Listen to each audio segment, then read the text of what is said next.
generous, I think it's a value that you have to continuously live. So to remain generous, you have to be generous.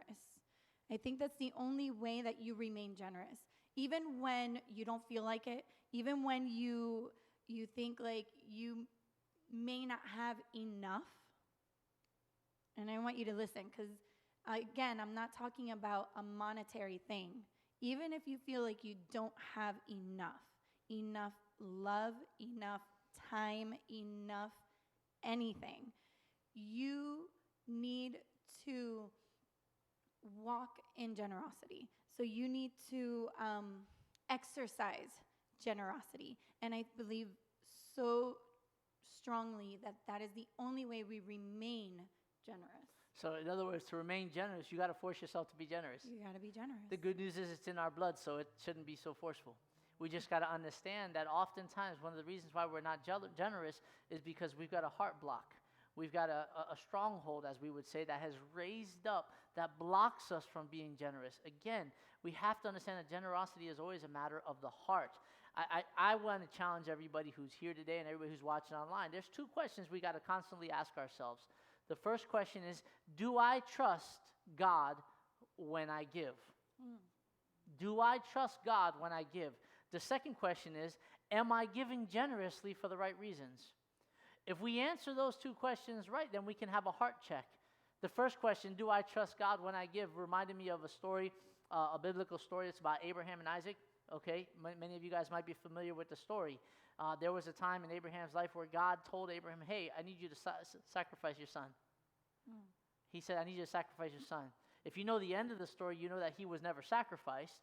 But you also know that Abraham, despite this crazy request of God, was like, yeah, I'm willing to do this. He got all the preparations together. He walked with his son, brought him to the place where there was supposed to be a sacrifice giving up. To the very moment that he was going to sacrifice his own life, the son of his own, the life of his only son, okay, which was in fact a promise of God. God was asking him to give up what he promised to him, okay? And again, we know now the end of the story. The end of the story was God interrupted it and said, no. Now I know that you are true and faithful. So we understand at the end of the picture that it was all a check of the heart. But when Abraham was going through it, he did not understand that God was testing him. And at the end of the day, we have to understand that every time that God is putting us through a test, he is seeing, will we trust him?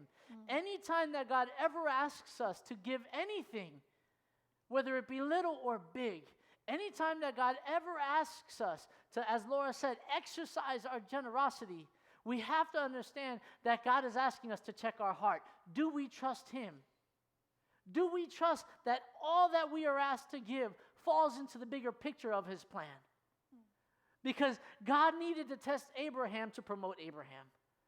If Abraham had said, no, I'm not doing that, then God would have known him to not be someone who trusted in his plans. Even as crazy as it sounded to sacrifice his only son, he was willing to trust and willing to move forward.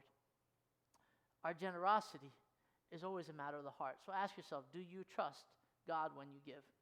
The next question is, am I giving generously for the right reasons? And this brought me to another Bible story, right, where we talk about a poor woman, the poor widow. How many of you guys remember the story of the poor widow? Jesus was sitting down, and Jesus was watching. How many of you guys understand Jesus is watching? How many of you guys can understand that God is interested in our generosity? He's interested in our giving. Jesus was watching the offerings. The people were bringing offerings. Both rich and poor were bringing the offerings.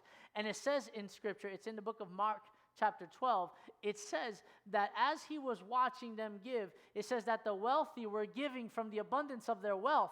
But there came a poor widow, and this poor widow gave from and out of her poverty.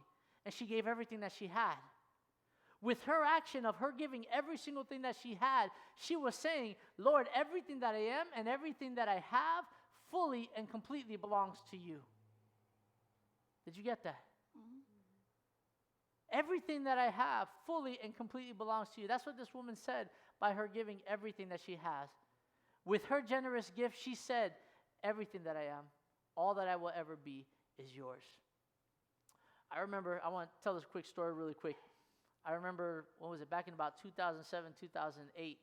How many of you guys remember 2007, 2008? when the market crashed. You guys remember that? How many guys were involved in that? How many guys lost something in that? I got to be honest with you. I think Laura and myself, in our family, we've always represented generosity. We can always do better. We can always, give more. But we've always had generous hearts from the second that we understood this principle. And we got to a point in our lives, in our season, where we had our careers, things are going well, but we found ourselves in a place. We had a nice house, we had all this good stuff, but we found ourselves in a place that the entire market crashed, and we were without anything except for this appearance of security.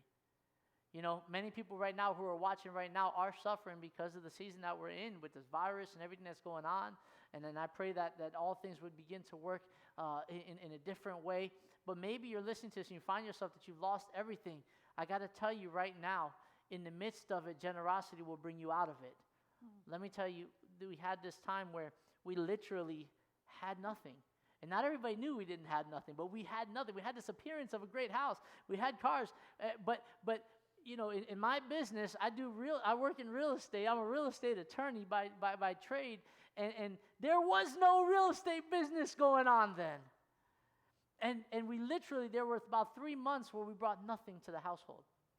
And I remember very specifically sitting down one day with my pastor and talking to my pastor, and I got confronted. Can I tell you, it's never fun to get confronted by your pastors. Okay, why? Because they're doing it out of love, so you can't back out of it. And here's what happened. He says, how could you not have told me you didn't have enough money for food this week? And I got to tell you, in that time, we had always been generous. We never did not give to God first or give of our service to God first. And in that season, when we were confronted with the truth that our generosity had opened us the ability to tap into his storehouse, problem is we didn't make the connection. We have to understand that our generosity helps us to tap into his storehouse. If you've been generous, know that there's a storehouse waiting for you. I'm going to prove it to you in a second. If you've not been generous, know that now's the time to start being generous so that you know that you will have some stuff, some treasure stored up for you later on. And in that time, God used the man of God to bless our lives and to really just hold us off for the next couple of weeks so things could turn around.